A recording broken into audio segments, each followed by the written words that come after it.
right, there's news just coming in that private schools' autonomy has been upheld by the Delhi High Court. Management quotas are going to continue in Delhi in nursery school admissions, and this is quite a setback, in fact, for the Education Minister Manish Sisodia and the Delhi Chief Minister, because they've taken the important and the quite radical step of scrapping management quotas altogether. The Private Schools Association, in fact, had opposed this particular step. Meenakshi Bhanja with us on the phone line now. What went against this measure by the Delhi government, Meenakshi?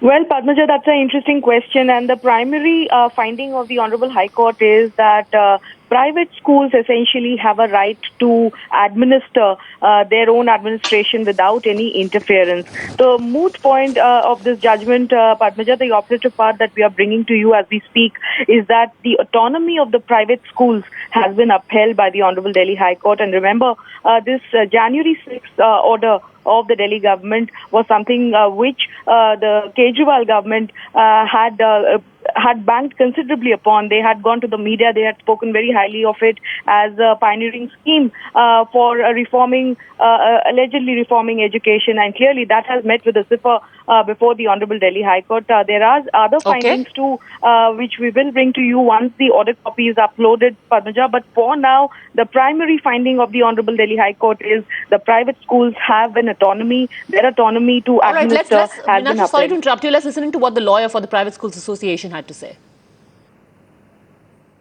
Stayed the operation of the order of the Delhi government dated 6 January 2016, whereby they had sought to ban management quota in private unaided schools and had also listed 62 criteria under which schools were not allowed to award points.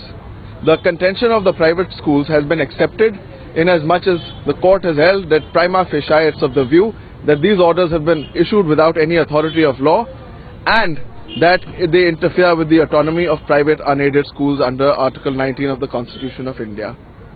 The matter is now listed in March for further arguments, and the private schools are most happy that this Honorable Court has been consistent in following the guidelines laid down by the Supreme Court and this High Court itself in this regard.